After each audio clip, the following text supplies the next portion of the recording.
2535 e 999 35 58 88, com estacionamento próprio, na Avenida 28 de Março, 513, Terra Mar Tuf.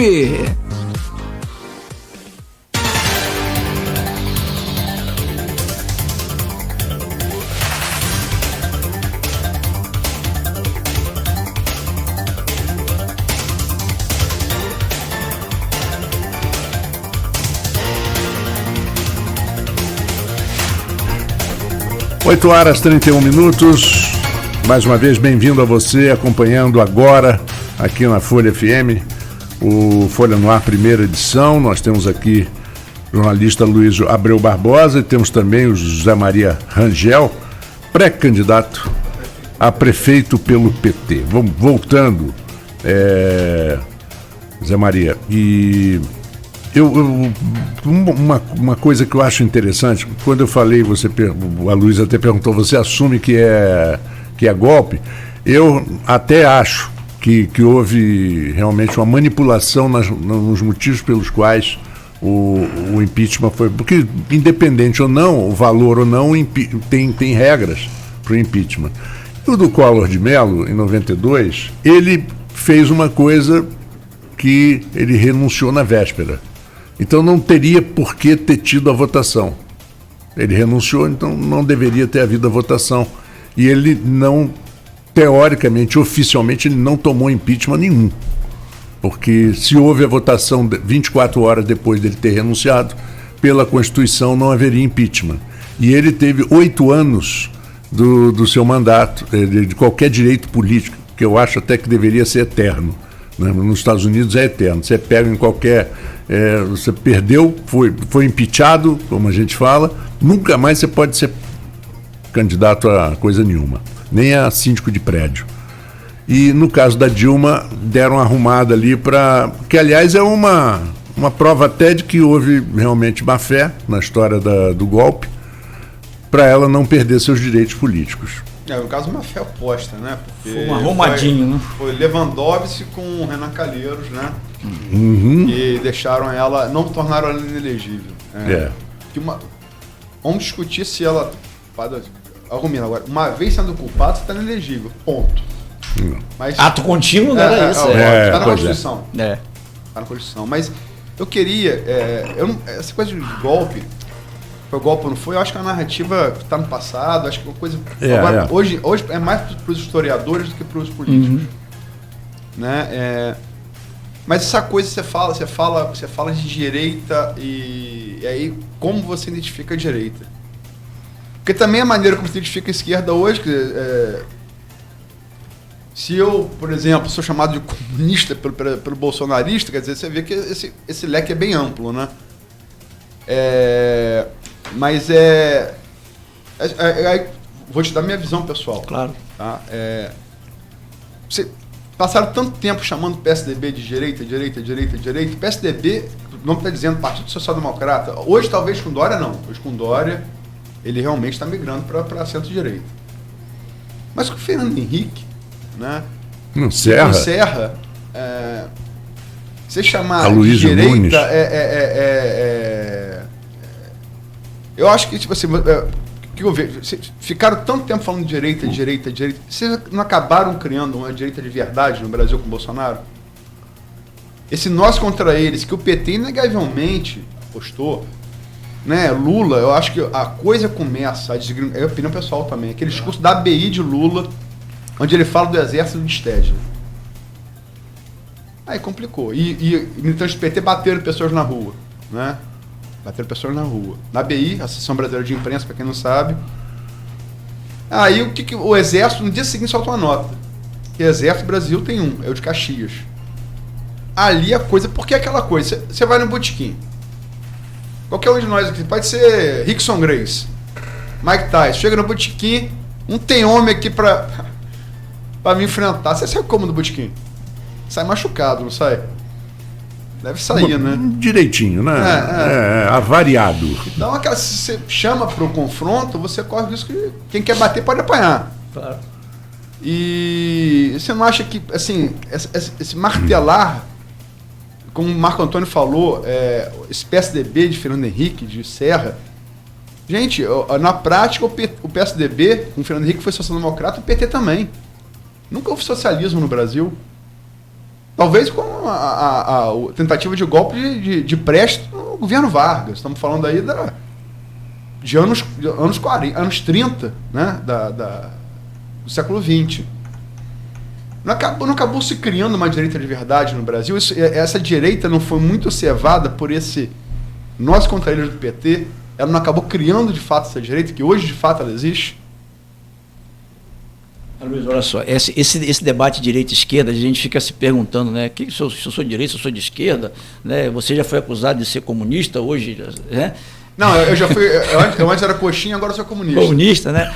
E eu penso que tem uma definição que assim me agrada muito do Mujica, que foi eleito senador no Uruguai. Ex-presidente do Uruguai. Que é muito, eu diria que bastante, explicativa para essa questão de direita e esquerda, né?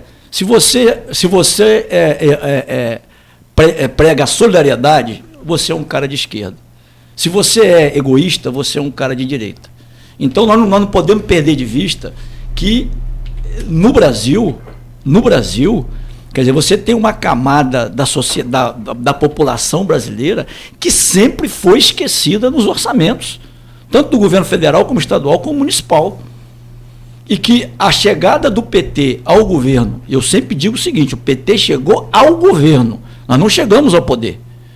Em 2003, passou, apesar de governar para todos, passou a ter um olhar mais atento para aquela camada da população que nunca foi olhada. E isso é fato. Isso não tem como contestar, isso são números. Quer dizer, o Brasil saiu do mapa da fome, a inclusão social foi brutal. Como houve também no governo Fernando Henrique. Mas não na intensidade que foi no governo do PT. Não na intensidade. O governo Fernando Henrique, Luiz, gerou 5 milhões de empregos em 8 anos. Eu falo, por exemplo, a proteína animal tem entrado na dieta da classe C- da IF no governo Fernando Henrique. Inicialmente foi o frango, depois com o Lula a famosa picanha, que ele falava. Mas eu não estou quem fez mais ou fez mais. Sim. Mas é um movimento que ele começa ali. Sim. E segue. É por isso que eu falo que, no meu ponto de vista, dos governos Lula e Fernando Henrique tem mais pontos de semelhança. Sim, mas o governo de Lula, quando ele assume em 2003, ele não dá um cavalo de pau. Não, ele mantém o tripé econômico. Ele não dá um cavalo de pau. Só que ele... O tripé econômico do real. Câmbio flutuante, superávit fiscal e... Câmbio flutuante, superávit fiscal e o déficit primário vai ser você combater, quer dizer, foi o tripé, não sem congelamento de preço, sem... Agora, você falou agora da Argentina, o presidente argentino é o Fernandes. Não, o Macri. O Macri tentou fazer, no final ali, deu esburnago. Quer dizer, o tripé econômico de Fernando Henrique, ele é mantido por Henrique Meirelles e por Lula, né? Depois, no governo Dilma, que ela mantém essa é quase unânime desse economista, que foi um desastre. Né? Ela tinha que ter, no primeiro mandato dela, que o segundo praticamente não existiu, né? No primeiro mandato dela, ela tinha que ter feito alguns ajustes na política econômica, né? Ela tinha que ter feito alguns ajustes. Agora, primeiro, eu queria deixar claro aqui que quando você fala do ato na ABI, eu estava lá. O que aconteceu foi que várias pessoas foram para o ato nos afrontar. Eu estava lá. Eu sei, mas chutar... Não, eu tenho foto do cara chutando o pessoal nosso. Então, não é bem isso. Quer dizer que se tem um evento aqui em Campos, que o Bolsonaro vem aqui em Campos, um exemplo, né? Eu vou para o ato para afrontar os caras, ele que faça o ato dele lá, ele que reúna os militantes dele lá. Sim, mas ali não foi um militante, a gente está passando na rua e... Não. Eu tenho a foto aqui. Não, aquele ato, ele foi organizado pela Federação Única dos Petroleiros, da qual eu era o coordenador. Sim. Aliás, sou o coordenador. Mas você estava lá dentro ou lá fora? Eu estava tanto lá fora como lá dentro. Na hora que deu a confusão, eu estava lá fora. Quer dizer, como é que o cara vai para lá para afrontar, para xingar? Não, mas ele não era militante político, foi a pessoa que falou e criticou. E aí... Não, uma coisa é o cara que está passando na rua. A outra coisa é o cara que vai para lá, fica lá na frente e fica afrontando. Então, mas você não acha que essa coisa do exército de Stedley, que o Lula falou, com a resposta do exército no dia seguinte, não cara, foi uma coisa complicada? Olha só. É aquela coisa, aqui não tem homem para mim. Aí o exército vai falar, não é bem assim não. Exército, o Brasil tem um de Caxias. Foi uma resposta muito dura dos militares. Luiz, olha só. Vamos lembrar. Agora Vilas Boas deu também. Vamos lembrar que o exército, no final do governo Fernando Henrique Cardoso, os recrutas não tinham nem o que comer. Eles eram liberados ao meio-dia para comer em casa. Teve. Né? E que no governo do PT, né, o Lula conseguiu resgatar o salário do pessoal do Exército. E assim, cara, eu sou um cara muito realista no que eu falo. O que eu quero dizer é o seguinte: o nós contra eles do PT não acabou gerando a resposta? Não, nós contra eles de Bolsonaro? Não, eu acho que não é isso. Eu acho que, na minha visão, esse debate é o seguinte: a direita no Brasil, ela sempre existiu. Sempre existiu e estava no armário. Estava no armário, e a partir do momento que uma camada menos favorecida ela começa a ter ascensão social, isso incomoda as pessoas. E não deveria incomodar. Quer dizer que eu vou ficar incomodado porque o cara que está do meu lado, ele está melhorando de vida? Eu não posso me incomodar com isso. Filho da minha secretária do lar. Eu não posso me incomodar com isso. Então, e aí, isso que gerou na minha visão, isso que gerou eu diria que esse aparecimento explícito da direita no país. Né? Não foi a fala do Lula que o exército do Stedley, o exército da CUT, não foi isso. Isso, obviamente, eles vão usar isso agora. A direita ela sai do armário porque ela fala, nós não vamos aturar mais. Porque, por exemplo, você pega, vamos pegar os empresários e vamos pegar os banqueiros. Né? Ninguém ganhou mais dinheiro nesse país do que os banqueiros nos governos do PT. Lula falou isso naquela entrevista comigo na sua frente. Isso. Ninguém nunca ganharam tanto dinheiro. E por que esses caras ficam contra o PT? Os empresários. É daquela coisa, né? Pai dos pobres e mãe dos ricos. Né? Os empresários. Quer dizer, se nós voltarmos aqui para nossa cidade, quem mais incentivou as passeatas contra a Dilma aqui foi o Clube dos Diretores Logistas. CDL. O CDL. Quem mais incentivou, financiava carro de som. Aí quando você pega aqui, ó, o número de comércios fechados em Campos, aqui, ó, em 2017, 464, 2018, 494, 2019, 238. Então, você pega o número de empresas ativas caindo também brutalmente. Então, o que justifica isso? Eu avalio que isso, não tem dúvida, isso, na minha visão, pode ser que eu vá usar aqui o sindicalês, isso é luta de classe. Isso é luta de classe. Mas, Zé Maria, peraí. Deixa eu colocar uma coisa. Essa história, até nós já conversamos aqui com o Marcelo Mérida, esteve aqui, o pessoal que é meu amigo CDL, pessoal, né? jogamos bola junto, eu gosto muito do Marcelo. E a gente tem notado também, e é só uma questão de observar, que muitos negócios, as pessoas só falam nos negócios que fecham, mas ninguém fala nos que abrem. Primeiro ponto. E Campos se abre quase tanto quanto se fecha. Ou um pouco menos, mas se abre quase tanto. Eu gostaria de ver esses números, viu, Marco? Mas é o que eles estão mostrando. E que a gente vê também nas ruas. A loja que fechou, está para alugar, daqui a pouco já tem outra coisa, e vai por aí. Mas, de qualquer forma, não digo a grande maioria, mas uma boa parte de pessoas que fecham são pessoas que não se atualizaram, não atualizaram sua forma de gestão, não enxergaram a concorrência chegando, concorrência diferente.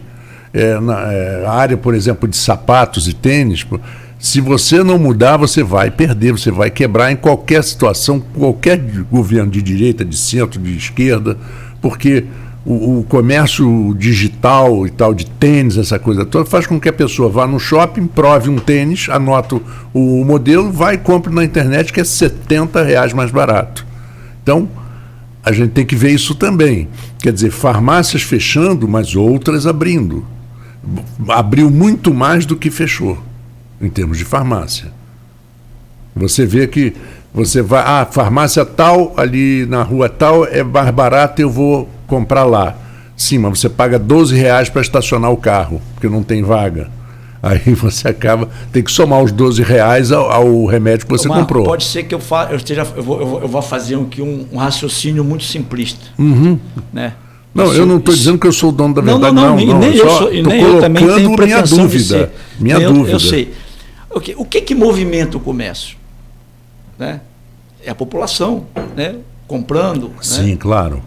A nossa cidade, esquece o resto, a nossa cidade é uma cidade que está numa situação econômica boa ou ruim?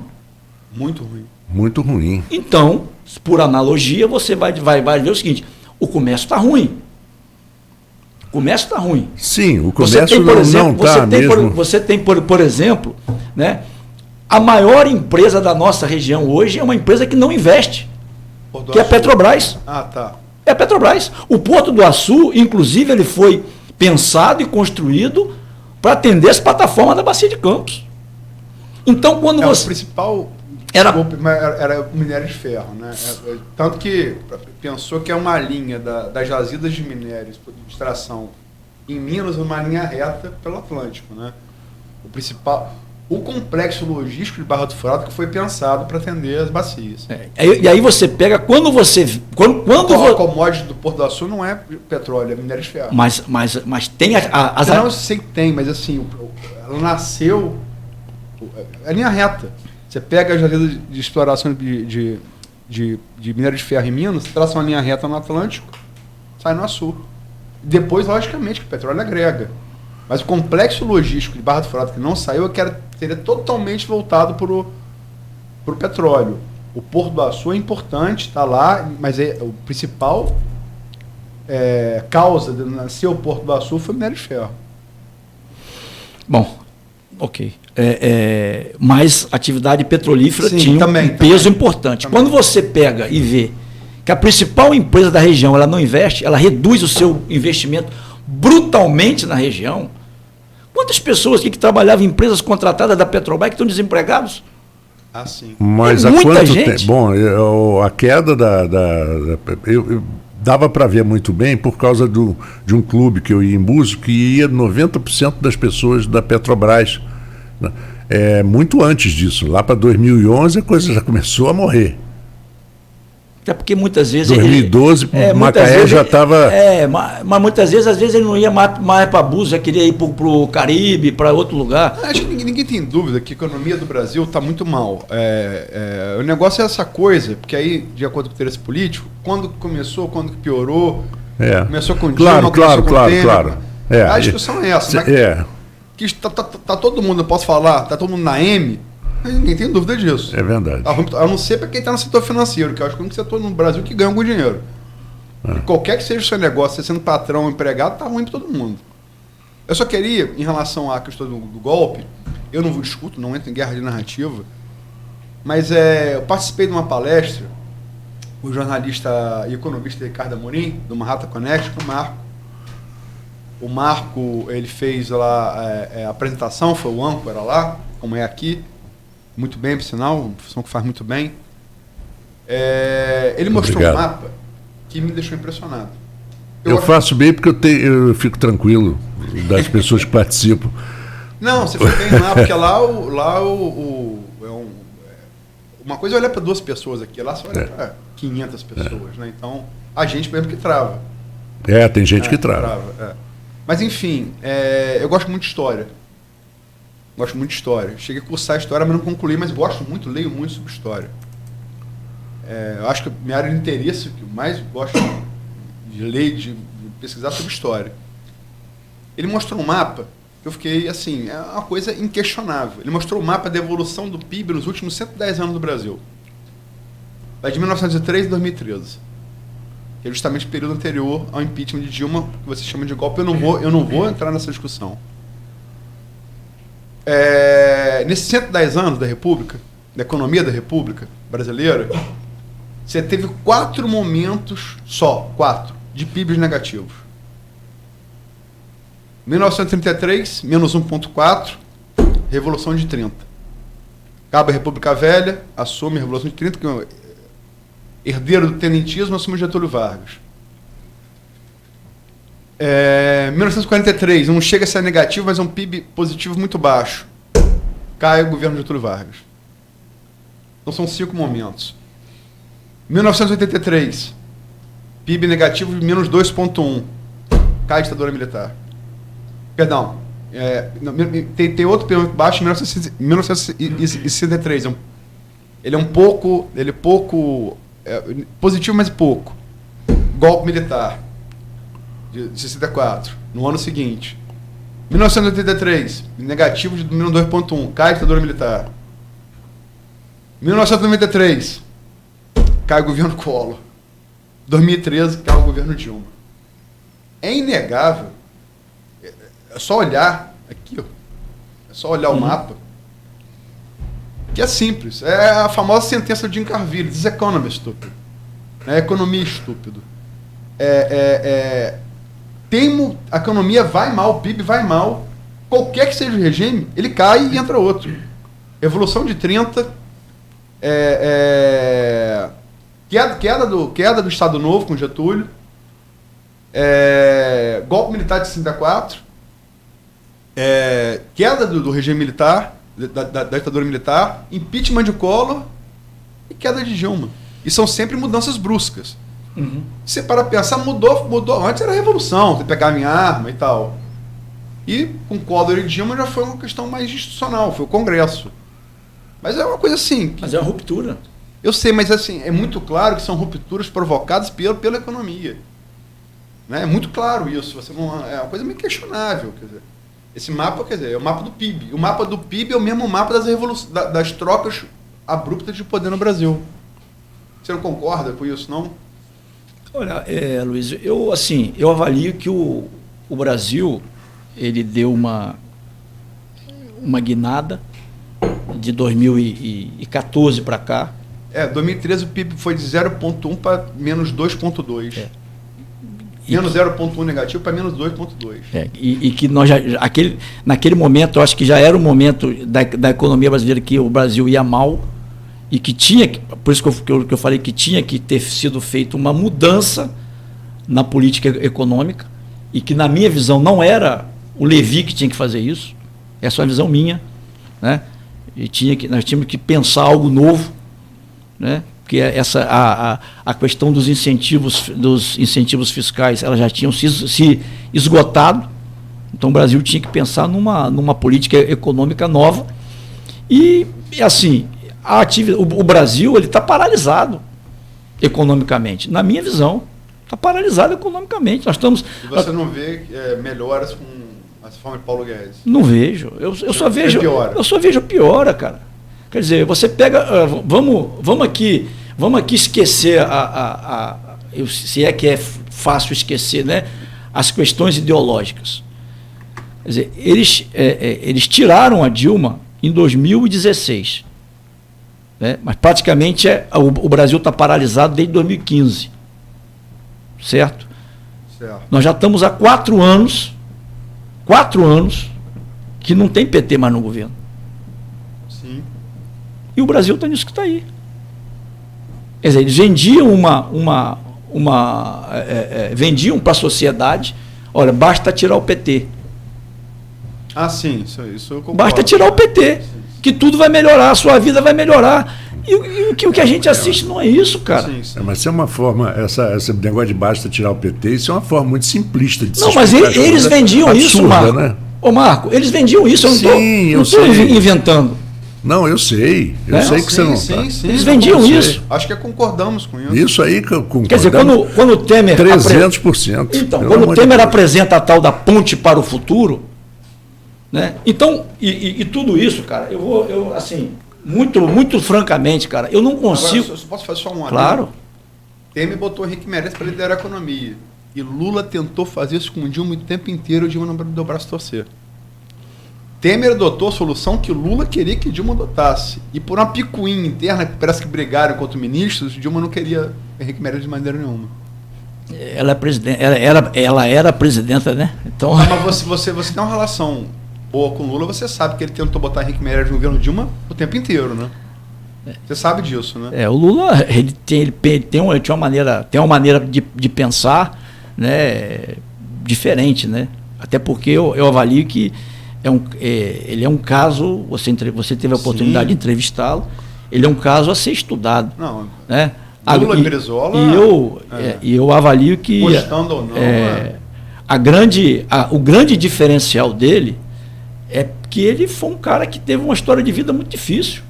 Então ele sabe o que é passar fome, ele sabe o que é dificuldade de estudar. Não é só isso também. Sabe o que é? Naquela entrevista que você estava presente, eu percebi, em determinada hora, que ele estava falando comigo sobre keynesianismo. John Maynard Keynes, né?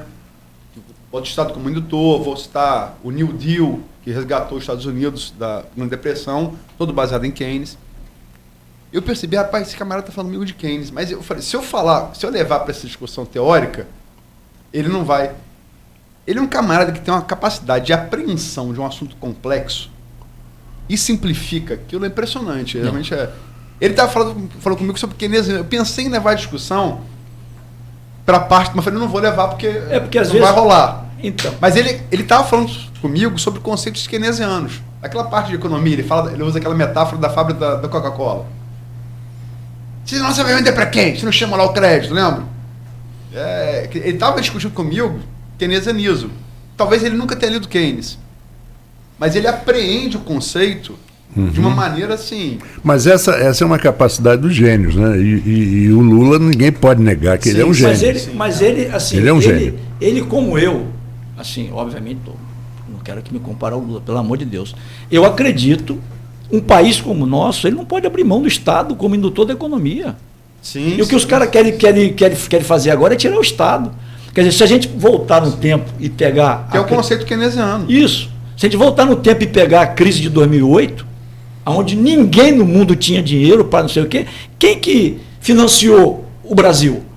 Foram as empresas públicas. O Banco do Brasil, Caixa Econômica, BNDES, Petrobras, Eletrobras. Então, o Brasil, que ainda é um país em desenvolvimento, ele não pode abrir mão de empresas estatais, públicas, fortes, para impulsionar o desenvolvimento. E aí por isso que ele transforma um assunto que parece muito complexo em simples. Ele tem essa capacidade. Não, eu nunca vi ninguém discutir comigo sobre Keynes, nenhum professor com tanta compreensão do assunto, mas de uma maneira muito simples. Verdade. A gente, infelizmente, está chegando ao final do programa. A gente tem que falar que a discussão, acho ótima, sobre a questão mais nacional, internacional, mas temos que falar sobre a questão de Campos. Você é pré-candidato a prefeito de Campos. Então, estamos chegando ao final, vou pedir que você tente resumir. Você, como pré-candidato, qual a sua proposta para Campos e qual a sua... como é que você enxerga essa disputa eleitoral de 2020? Olha, o cenário político que a gente tem visto aqui em Campos, na minha visão, é muito triste. Né? Você pega a Câmara de Vereadores. É vereador que sai, é vereador que entra, é vereador que não quer assumir o mandato. Chequinho, né? É um negócio assim... Para nós, eu como cidadão de Campos, eu me sinto envergonhado. Né? Então, qual a sua visão sobre o check-in? Olha, cara, eu acho equivocado. Eu não quero aqui julgar. A justiça. A justiça vai julgar. Espero que dê amplo direito de defesa a todos que estão sendo acusados. E, obviamente, ela vai julgar. Eu não quero aqui fazer pré-julgamento de ninguém. Eu só penso que você utilizar, eu diria, de uma necessidade das pessoas para angariar voto, se isso foi feito, isso para mim é deplorável. Eu não concordo com isso.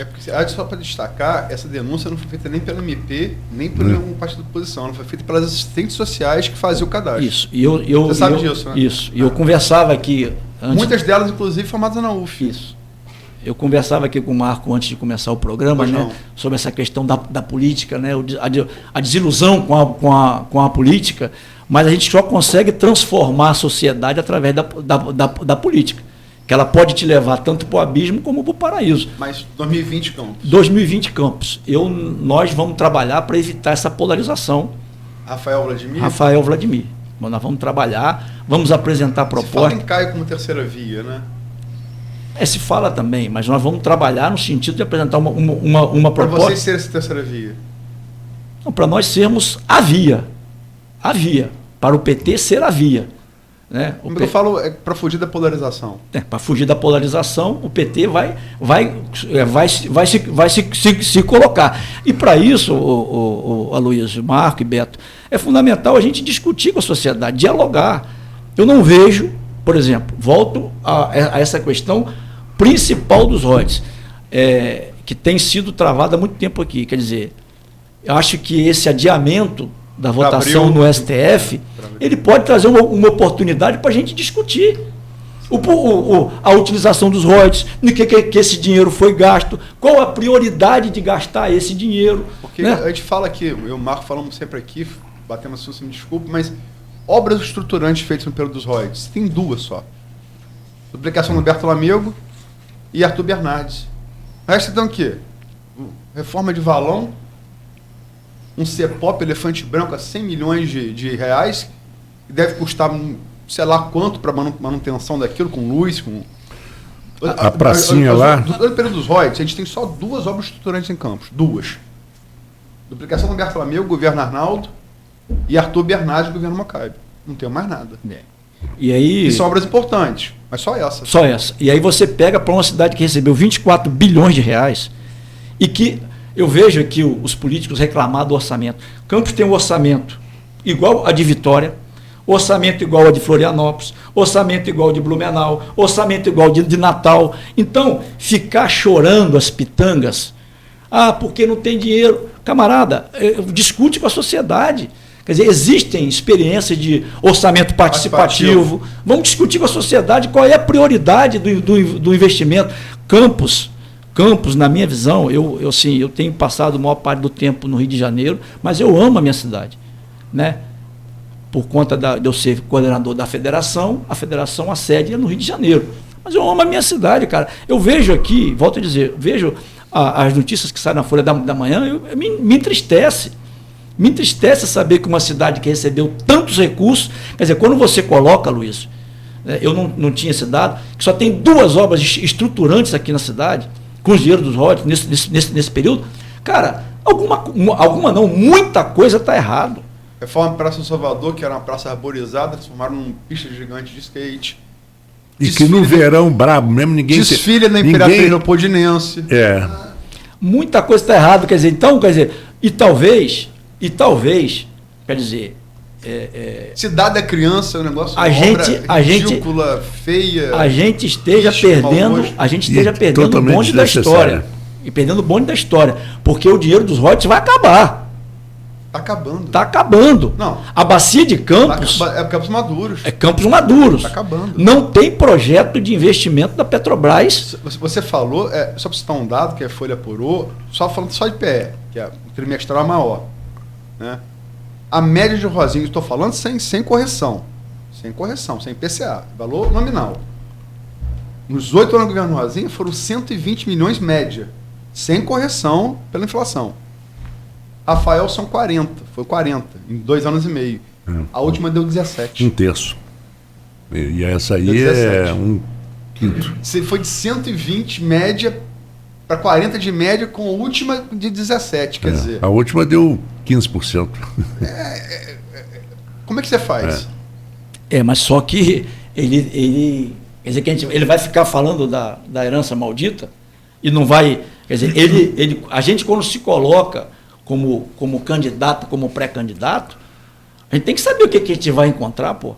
Não dá para você durante a campanha fazer um discurso, depois que você assume, mas peraí, bicho, eu não tenho dinheiro, peraí. Eu não estou fazendo nenhuma defesa do Rafael. Não, eu sei que você não está fazendo. Mas como que o próximo prefeito vai fazer? Você está mostrando números. O próximo prefeito, e aí é o desafio não só do PT, mas como dos outros candidatos. O Rafael se reeleger. Isso.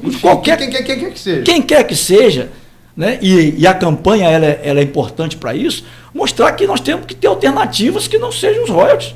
Qual a alternativa na visão do PT? Olha, nós vamos discutir. Eu quando fui candidato a deputado federal, já vou encerrar, eu fui candidato a deputado federal, eu assumi um compromisso de que eu nunca tive pretensão de ser candidato a cargo político nenhum, mas O ano de 2018, ele me levou a isso. Porque eu tinha como metas a defesa do legado do presidente Lula e a defesa da empresa que eu trabalho, que é a Petrobras. E assumimos um compromisso com o PT de Campos, seguinte: nós temos que montar um grupo de trabalho para apresentar propostas para Campos em todos os segmentos. Porque, volto a dizer, os quadros que o PT tem hoje em Campos, Jefferson, por exemplo. Pode ter gente igual. Melhor, eu acho difícil. Jefferson, tudo isso fica em data, a reeleição, né? Jefferson é um baita quadro. Luciano, falamos aqui. Outro baita quadro. Eu não vou citar aqui, você está citando, eu não vou citar porque eu vou esquecer alguém. Duas pessoas isso, que são isso. inquestionavelmente. Então, nós temos a obrigação de apresentar um projeto à sociedade de Campos.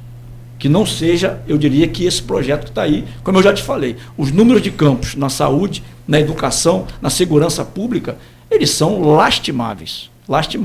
E eu não tenho dúvida que a nossa cidade ela é merecedora de um governo que olhe para todos, mas, obviamente, com um olhar mais carinhoso para aqueles que mais precisam. Zé Maria, eu vou agradecer a você, a presença. Se eu fizer mais uma pergunta, o Marco vai me matar depois que ele sair do microfone aqui. O Tricolor já está brigando por não cair na segunda divisão. Ele vai, toda a raiva que ele vai botar em cima de mim. Então, agradecer muito pela sua presença. E é uma pena que eu podia ficar aqui falando muito mais tempo. Foi uma entrevista, acho que muito boa, rendeu muito. E, enfim, que o PT coloque aí, eu acho importante o PT estar de volta ao debate. Lula. Nem falamos de Lula. Nem falamos. Vamos marcar outro. Não, mas com certeza você virá. Com certeza você virá. O Lula falou em relação à soltura dele, né? Enfim, mas infelizmente temos que encerrar. E agradeço demais a você, em meu nome, em nome dos ouvintes, em nome aqui da equipe. Não, eu que agradeço a você, Luiz, ao Marco, ao Beto, que é um parceirão antigo, ao meu amigo Cláudio Nogueira, e dizer que essa casa sempre abriu espaço para a gente, né? E que nós estamos à disposição para discutir os problemas da nossa cidade, do nosso estado e do país também. Discutimos aqui Brasil, o mundo, né? Porque eu penso que é importante, né? E volto a dizer o papo que eu estava batendo com o Marco aqui. Todos nós, de uma certa forma, a gente fica às vezes decepcionado com a política, mas a saída nós temos em todos os segmentos. Nós temos jornalistas bons e ruins, né? Temos políticos bons e ruins, médicos bons e ruins. Então, todo mundo tem um bom e ruim. A saída continua sendo o voto. A saída continua sendo o voto e para isso nós queremos qualificar. Exatamente. Você está, para terminar, a frase de um conservador, né? Não de uma pessoa de esquerda, mas um grande conservador. Winston Churchill, é o pior dos regimes, só que ainda não inventaram o melhor. Exatamente. É o pior dos regimes, o problema é que não tem o melhor. Bom, vamos a um intervalo. Não, vamos direto à redação do jornal Folha da Manhã, com o direto da redação, e já voltamos com o melhor da música para você. Então, Feliciano, eu sou o Iker Barbosa, trago para vocês as principais notícias da redação da